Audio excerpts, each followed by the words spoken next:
감사합니다. 여러분 한 주간 잘 지내셨습니까? 예. 자, 오늘 우리가 제일 감사할 것이란 제목 가지고 하나님 말씀 은혜 나누도록 하겠습니다. 제가 오래전에 유학생일 때요. 한국에 방문해 가지고 이제 돌아오는 길이었습니다. 그때가 디트로이트 공항에서 이제 입국 심사를 받고 있었는데 여러분 유학생일 때 그때 입국 심사를 통과하기 위해서 반드시 갖고 있어야 될 서류가 있습니다. 첫 번째는 그 학생 비자고요. 두 번째는 내가 어느 학교에서 공부하고 있다는 걸 증명하기 위해서 입학 허가서, 그 I-20이라 그러죠. 최소한 이 두 가지가 있어야 그 입국 심사를 통과할 수가 있습니다. 비자는 여권에 붙어 있기 때문에 당연히 제가 가지고 있었는데, 정신을 차리고 보니까요, 그 입학 허가서 I-20가 제가 한국에서 짐을 붙일 때 그 짐 속에 그냥 넣어놓고 짐을 붙인 게 기억이 났습니다. 그러니까 어떻게 됐겠습니까? 저도 처음 가봤는데요, 공항에 그런 곳이 있더라고요. 의심이 되는 사람들을 붙잡아가지고요, 조사를 하는 그런 방이 있는데, 거기 한 4시간, 5시간 정도 붙잡혀가지고 조사를 받은 기억이 있습니다. 가니까 아마 불법으로 입국하다 걸린 적발된 분들이 많이 계신 것 같은데, 이상한 아저씨들 주위에 둘러싸여가지고 한동안 공포스럽게, 무섭게 시간을 보냈던 그런 기억이 있습니다. 여러분, 아무리 무슨 1등석을 타고 돈이 많고 아무리 잘생기고 또 아무리 교육을 많이 받고 아무리 성품이 착하다 좋다 그래도요, 합법적인 서류 없이는요 외국을 드나들 수가 없는 것이 사실이고, 또 그렇게 세상이 돌아갑니다. 여러분, 하나님 나라에 들어가는 일이라고 다를까요? 하나님 나라에 들어가는 것도 똑같습니다. 하나님 나라에 들어가기 위해 필요한 것이, 다시 말해 입국 허가서가 뭐겠습니까? 여러분 잘 아시는 믿음이라는 입국 허가서입니다. 그죠?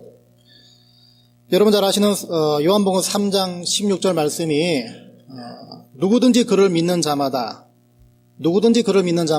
영생을 얻는다. 다시 말해 하늘나라 입국이 허가된다. 그렇게 말하고 있습니다. 그래서 누구든지 예수 그리스도를 믿기만 하면 하나님 나라에 들어갈 수 있는 입국 허가서를 받게 된다는 것입니다. 자, 그런데 그 성경은요, 그 입국 허가서가 믿음이라고 정의하고 있는데, 이 믿음은 우리가 얘기했던 그 비자, 이것과는 다르게 하나님께서 우리에게 선물로 거저 주시는 것입니다.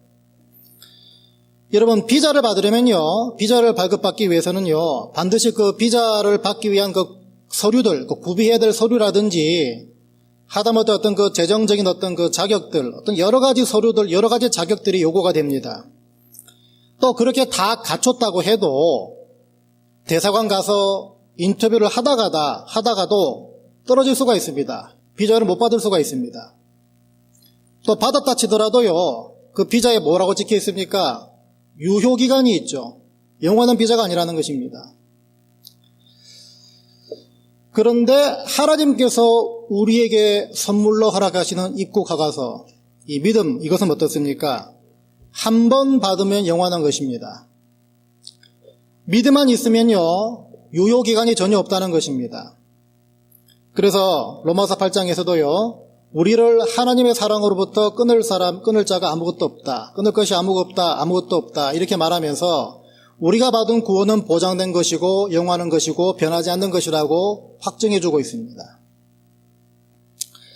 더군다나 여러분, 하나님은 거짓말 하시는 분이 아니시죠.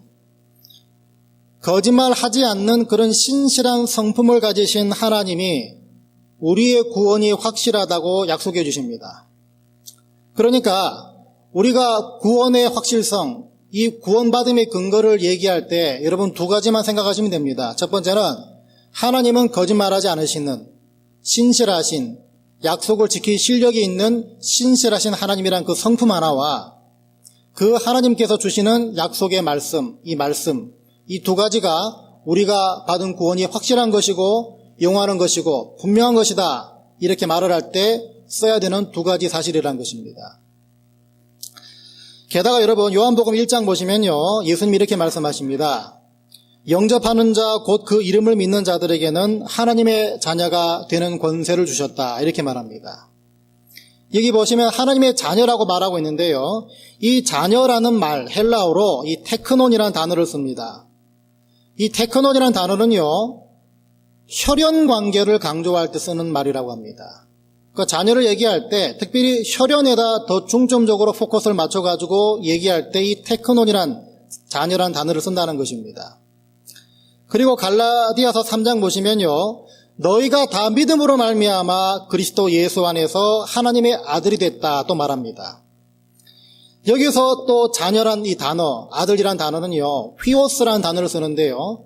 이 휘오스는 혈연적인 관계라기보다는 법적인 관계를 더 중요시하는, 더 강조하는 그 의미를 부과할 때 이 휘오스라는 단어를 쓴다는 것입니다. 그러니까 요한복음 1장 말씀과 갈라디아서 3장 말씀, 이 말씀은요. 저와 여러분이 혈연적으로나 법적으로나 하나님의 자녀 됐다는 것을 보증해주고 있는 말씀이라는 것입니다. 혈연적으로나 법적으로나 자녀 됐다. 여러분, 그보다 더 확실한 신문 보장이 어디 있고요. 이보다 더 구원의 근거를 말할 수 있는 부분이 어디 있겠습니까? 저와 여러분 모두 다 혈연적으로 법적으로 다 하나님의 자녀가 됐음을 믿으시길 바랍니다. 그런데 우리는요, 이 사실에 너무나 무뎌져 있고 민감하지 않습니다. 쉽게 말해서 익숙해져 있습니다. 너무나 오랫동안 들어왔던 말이기 때문에 이 사실에 대해서 우리가 감사할 수 있는 삶이 제대로 이루어지지 않고 있다는 것입니다. 자, 그러다 보니까 오늘 하나님께서는 저와 여러분이 이 추수감사주일에 최소한 이 부분만큼은 우리가 정확하게 감사를 드리라고 저와 여러분 가운데 예배자로 이곳으로 불러주신 줄 믿습니다. 여러분, 아무리 우리가 건강하고 아무리 자녀가 잘 되고 아무리 재정적으로 펴지고 이런 조건을 가지고 감사하는 제목을 가지고 찾아왔을지라도 예수 안 믿으면요, 또 하나님의 자녀 안 됐으면은 그 모든 것은 감사의 조건 될 수 없습니다. 근본적인 문제가 풀어져야 그 뒤에 것이 저절로 따라 나오는 거 아니겠습니까?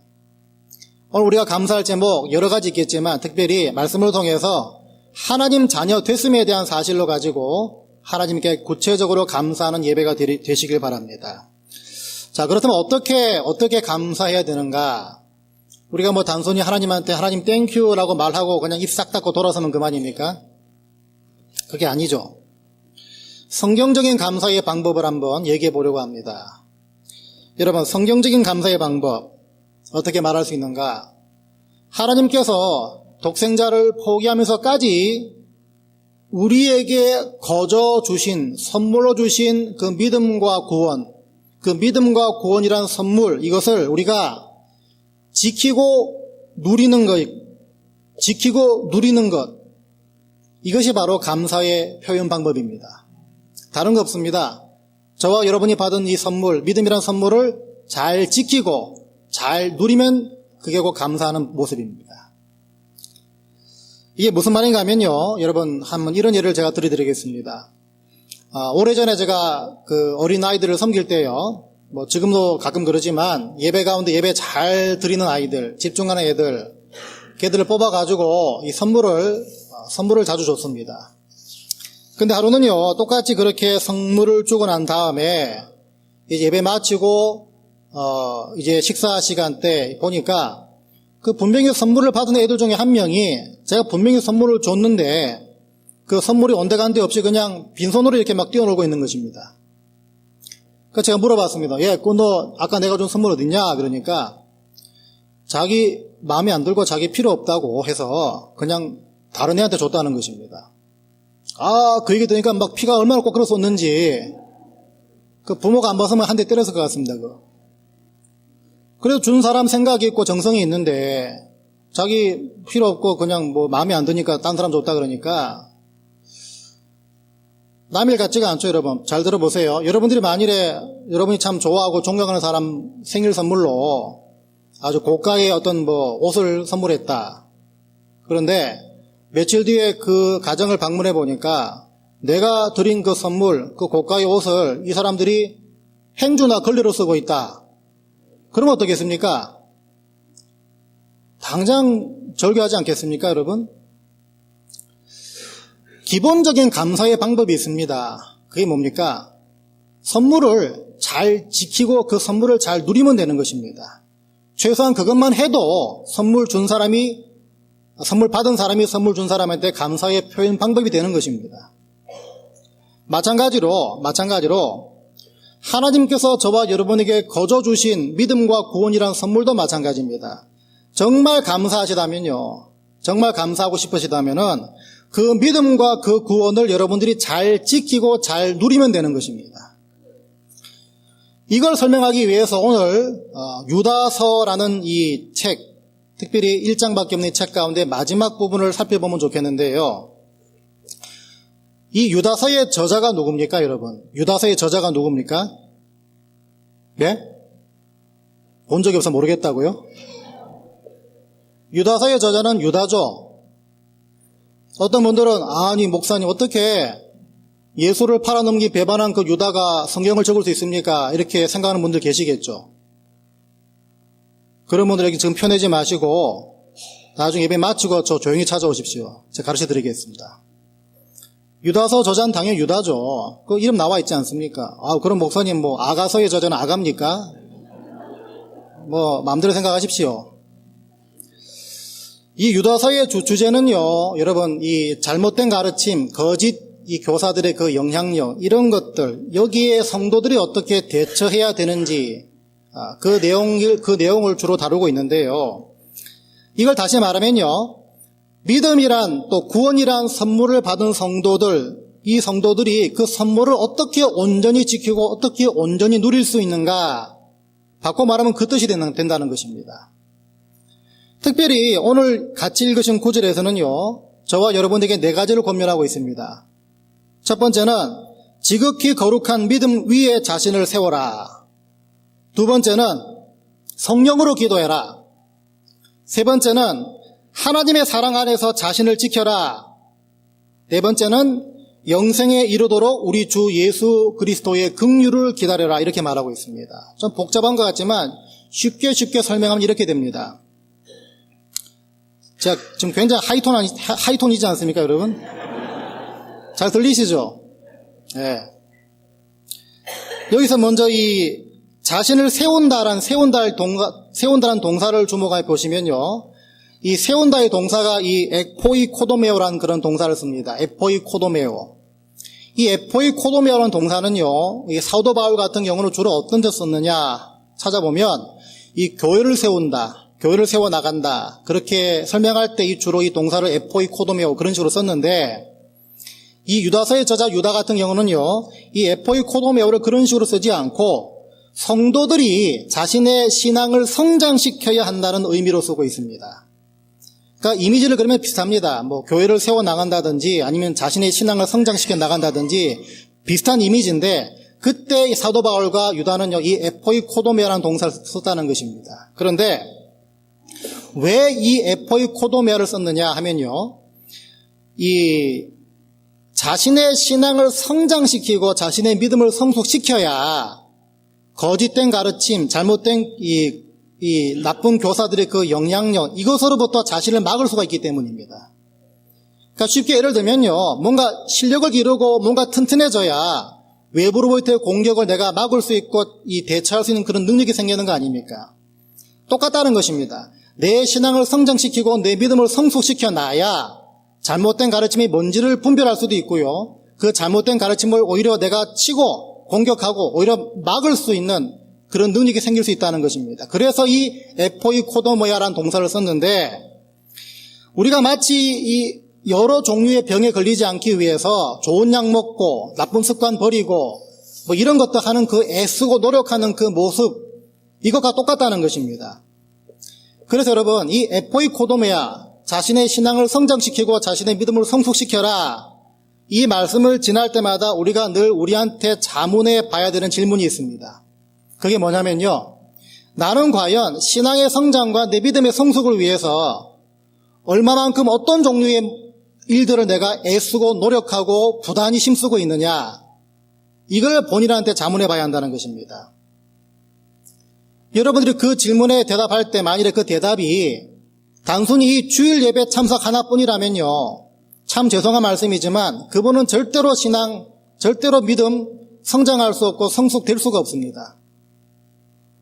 그냥 근근히 현상 유지라도 하면 감사할 일이죠. 왜냐하면요, 여러분, 세우고 건축한다, 성장시킨다, 성숙된다, 에포이 코도메오 이 동사는 아까 뭐라 그랬습니까? 가만히 있는 것이 아니라 애쓰고 노력하고 자신의 모든 이 에너지를 다 쏟아붓는 이 수고가 전제 조건이기 때문입니다. 그러다 보니까요, 그냥 남들이 하는 대로 그냥 해서도 안 되는 것이고, 그냥 생각만 해서도 안 된다는 것입니다. 구체적으로 정말 힘쓰고 애쓰고 노력하고 부단히 수고하는 이 구체적인 모습들이 필요하다는 것입니다.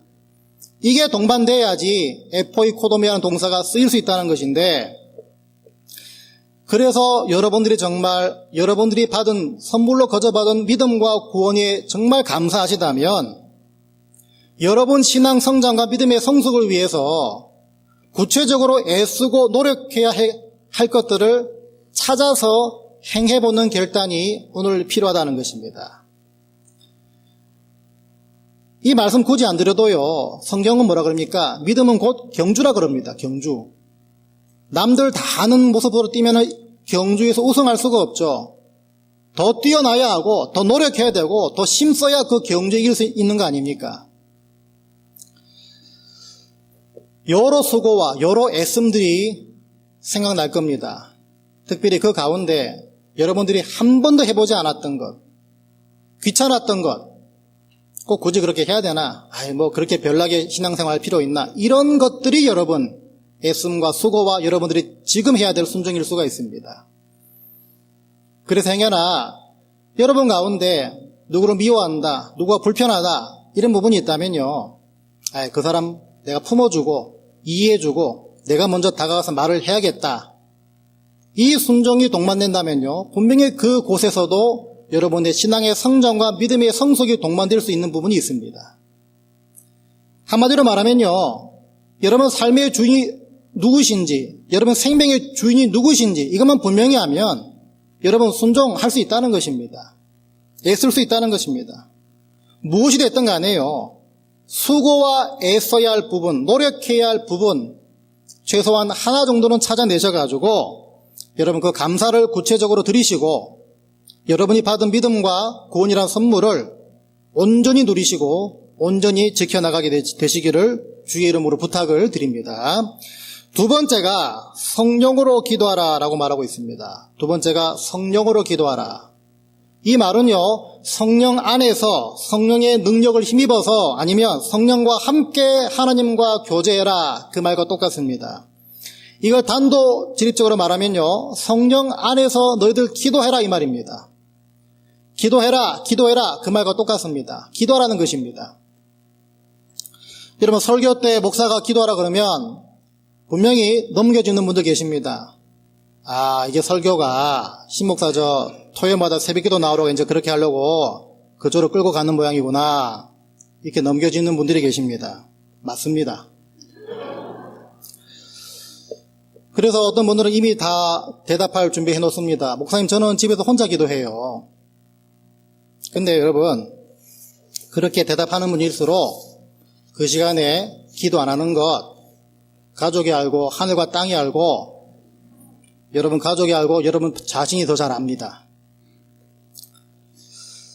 여러분, 기도하라는 것뿐만이 아니라 교회에서 하라고 하는 것만 기본적으로 잘 따라오면요, 여러분들은 하나님과 늘 교제할 수가 있습니다. 여러분, 이 기도하는 것이 왜 중요한가 하면요, 다른 부분도 다 마찬가지겠지만 특별히 이 기도하라는 것이 왜 중요한가 하면은 저는 이렇게 생각합니다. 앞으로 오실 분들이나 앞으로 믿으실 분들을 위해서라도 참 중요합니다. 여러분, 기도하셔야 합니다. 무슨 말인가 하면요, 앞으로 오실 분들이나 앞으로 믿으실 분들이 저와 여러분의 모습을 보고 이 교회는 만만한 곳이다. 예수 믿을 때 신앙생활은 저렇게 하는 곳이구나. 이게 결정되기 때문입니다. 이게 결정되기 때문에 중요하다는 것입니다. 그러니까 우리의 현재 모습이 앞으로 찾아오실 분들, 앞으로 믿으실 분들의 앞으로의 신앙 여정과 신앙 색깔을 결정짓게 만든다는 것입니다. 그런데 와서 보니까 하필이면 기도는 지지리도 안 하는 교인들이 모여가지고 예수 믿고 섬기고 있다 한다면 그 중에는요, 이 참 교회 만만하다. 예수 믿는 게 참 만만하다. 이 정도면 내 그래도 좀 표 안 나게 그래도 예수 믿겠다. 뭐 이런 식으로 생각하는 분들 도와주는 꼴이 되는 것이고요. 예수를 처음 믿는 분들한테 그런 모습이 비춰지면요, 예수 믿는 모습이 바로 그게 다인 줄 압니다. 아닌데. 그러니까 이 뭡니까? 다 같이 죽자는 겁니다. 다 같이 죽자는 거. 여러분 한 분 한 분이 게을러지고 여러분 한 분 한 분이 열심을 잃어버리기 시작할수록 교회는요, 원래 가져야 할 능력을 잃어버리게 됩니다. 그래서 간절히 바라기는요, 여러분, 열심히 기도하는 삶을 통해서 내가 받은 구원, 내가 받은 믿음이라는 선물을 지켜나가시고 누리시고 더 나아가서 하나님께 감사하는 분들 되시기 바랍니다. 더 나아가자면요, 앞으로 찾아오실 분들, 앞으로 믿으실 분들한테 여러분 본의됨을 통하여서 예수 믿는 삶이 바로 이런 것이다라고 정석을 보여줄 수 있는 교회로 세워가게 되시기를 주의 이름으로 부탁을 드립니다. 세 번째 권면이, 목소리를 하이톤 하다 보니까 지금 목이 가기 시작합니다, 지금. 세 번째 권면이 하나님 사랑 안에서 자신을 지켜라, 이렇게 말하고 있습니다. 하나님 사랑 안에서 자신을 지켜라. 이 말은요, 하나님 사랑 안에 머물러라, 이 말과 똑같죠. 하나님 사랑 안에서 자신을 지켜라. 그러니까 하나님 사랑 안에 너희들 머물러 있어라, 이 말인데, 이 말씀을 좀 더 실질적이고도 좀 더 현실적인 적용으로 끌고 오면요, 여러분 자신을 하나님께 자주 노출시키라는 말과 똑같습니다. 여러분 자신을 하나님께 자주 노출시켜라. 왜냐하면요, 예수님께서 이런 말씀하신 적이 있습니다. 요한복음 14장 보면요, 예수께서 대답하여 이르시되 사람이 나를 사랑하면 내 말을 지키리니. 그러니까 사람이 예수를 사랑하면 하나님 말씀을 지킨다, 순종한다. 내 아버지께서 그를 사랑하실 것이요 우리가 그에게 가서 거처를 그와 함께하리라, 이 말을 하십니다. 이게 가만히 풀어보시면 뭐가 됩니까? 내 말에 순종하면 내 아버지께서 그를 사랑할 것인데, 우리가 단수가 얘기하셨는데 지금 우리가라는 말을 쓰면 뭡니까? 성부, 성자, 성령께서 그에게 가서 거처를 그와 함께하리라. 저 사람이 내 안에 머문다, 그 말이란 것입니다. 그러니까 하나님 말씀에 순종할 때 내가 하나님 안에 머물게 만들어주신다는 것인데, 이 말을 쉽게 해석하면요, 성도가 하나님 사랑 안에 거하는 비결은 하나님 말씀에 순종하는 것이라는 의미입니다. 그러니까 저와 여러분들은요, 어떻게 됩니까? 하나님께서 행하신 일들, 하나님이 행하신 그 일들을 얘기하고 나누고 듣는 그 환경에 자주 나를 노출시켜야 합니다. 그래야만 하나님께 순종할 때 어떻게 변화되어져 가는지, 어떻게 하나님이 그 삶 가운데 임재하시는지, 이걸 내가 보고 듣고 자꾸 그렇게 부러워지고 그렇게 살고 싶어지는 마음이 생길 거 아니겠습니까? 보지도 못하고 듣지도 못하는데, 겪어보지 않고 내 그 환경에 나를 밀어넣지도 않는데 하나님이 나를 위해 어떻게 일하시는지 내가 어떻게 그걸 볼 수가 있겠습니까? 순종하는 사람들이 모인 곳에 나를 자꾸 던져 넣으라는 것입니다. 자꾸 들어보고 자꾸 목격해보고, 하나님 이렇게 살아 계시는구나, 순종할 때 이렇게 임재하시는구나, 이걸 자꾸 봐야 된다는 것입니다. 이게 바로 하나님 사랑 안에 머무는 실제적인 방법인데, 좀 더 적극적으로 말씀드려볼까요? 이런 환경이 우리 가운데 무엇이 있는가 생각해 보시면요, 우리가 한 달에 한 번 모이는 오늘 같은 이 그룹 모임, 이 날이 있습니다. 여러분, 그룹 모임 참석 안 하셨던 분들은 오늘부터 전환점을 이루어서 이제부터 그룹 모임에 참석하시기 바랍니다. 한 달에 한 번 갖는 그 그룹 모임이 뭡니까? 왜 그럽니까? 그게 그거 아닙니까? 개인이 지난 한 달 동안 받았던 하나님 말씀에 순종했을 때 하나님이 어떻게 일하셨고 어떻게 내게 은혜 주셨고 어떻게 승리케 만들어 주셨는가, 이걸 간증하고 듣고 나누는 그 자리 아닙니까? 그렇다면 그 모임에 내가 참석한다는 말은 하나님이 일하시는 그 환경 속에 나를 노출시키는 것이고요, 뛰어드는 것이고 나를 자꾸 그 환경 가운데 밀어넣는 것과 똑같다는 것입니다.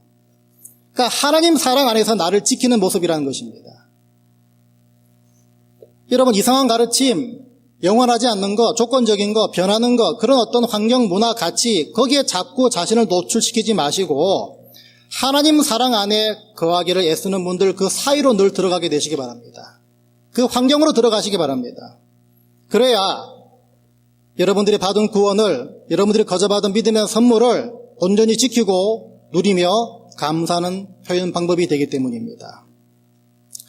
마지막으로요, 여러분, 영생에 이르도록 주님의 긍휼을 기다리라 라고 말하고 있는데, 영생에 이르도록 주님의 긍휼을 기다리라, 이 말이요, 이 본문을 자꾸 읽을수록 더 해석이 안 되고 이게 무슨 말인가 자꾸 궁금해졌길래 제가 자료를 찾아보니까 이거 아주 간단 명료하게 적어놓은 글이 하나 있습니다. 제가 그대로 옮겨왔는데요, 우리는 비록 구원을 얻긴 했지만 여전히 죄 가운데 있기 때문에 마지막 때에 그리스도의 긍휼을 필요로 하는 존재들이다. 그래서 모든 성도들은 주의 재림의 때를 기다리며 그때에 나타날 그리스도의 긍휼을 소망해야 한다, 이 말입니다.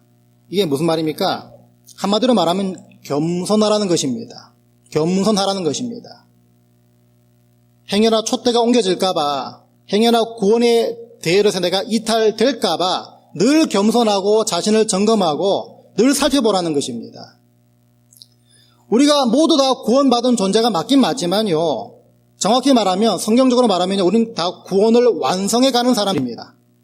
그러니까 구원의 끈을 여러분 스스로 놓아버려서는 안 된다는 것입니다. 그러다 보니까 여러분, 선줄로 생각하는 사람 넘어질까 조심하라, 그런 말 하지 않습니까?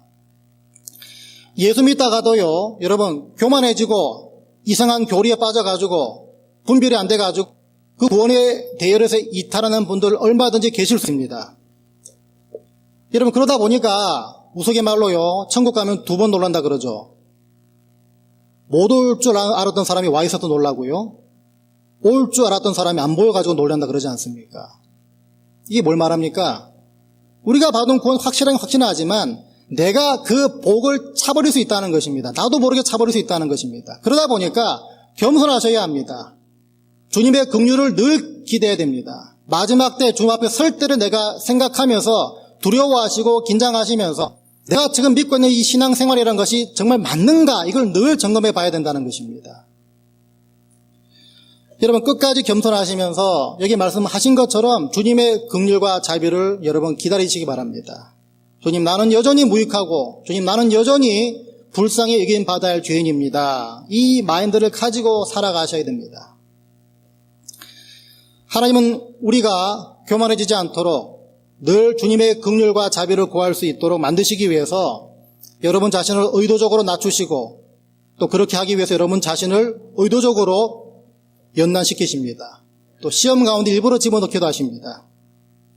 대부분의 그 깨어있게 만드시는 방법이 시험과 연단으로 찾아오긴 오는데, 그래서 저와 여러분이 그 깨어있게 만드시는 그 시간을 내가 통과할 때가 통과하고 있구나, 이게 느껴지면요, 여러분 생각하셔야 됩니다. 아, 내가 그동안 뭔지 모르지만 교만한 부분이 있었구나, 뭔지 모르지만 겸손하지 못한 부분이 있었구나, 뭔지 모르지만 주님의 긍휼과 자비를 내가 기대하지 않고 있던 부분이 있었구나, 자마 선줄을 할 줄 알아야 한다는. 그래서 여러분, 구원을 와가는 구원이란 믿음, 또 구원과 믿음이란 그 선물을 주신 주님께 내가 감사하며 사는 모습이 될 수 있다는 것입니다. 구원을 겸손히 완성해 가시기 바랍니다. 오늘 우리가 추수감사 주일을 지키고 있는데요, 가장 감사해야 할 제목이 바로 우리가 하나님 자녀 됐다는 그 사실인데, 이걸 여러분 지키고 누림을 통해서 감사하라 말씀드렸습니다. 4가지 방금 말씀드렸습니다. 4가지 방법이요, 구체적으로 애써야 할 것, 힘써야 할 것, 지금까지 해왔던 것, 편하게 누려왔던 것 말고요, 이제 좀 더 힘도 보태고 애쓰고 노력해야 될 것들을 찾아가지고 행해보는 것이 감사의 표현 방법이라고 그랬고요.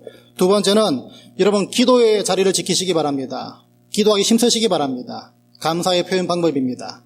세 번째는요, 하나님 사랑이 증거되는 하나님의 일하심이 자꾸 얘기되어지는 곳에 나를 노출시켜야 합니다. 그곳에 들어가셔야 합니다.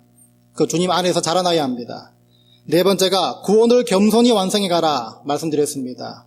주님의 긍휼과 자비를 내가 기다리는 모습으로 항상 내 자신이 잘못된 길을 걷고 있는 것이 아닌가 자각하면서 점검하면서 뒤돌아보면서 확인해가면서 구원을 완성해 가라 말씀드렸습니다. 이 네 가지를 앞으로 쭉 행하는 분들 다 되셔서 오늘 추수감사주일이 여러분 삶 가운데 작은 터닝 포인트가 다 되시기를 주의 이름으로 간절히 축원드립니다. 함께 기도하시겠습니다. 우리 기도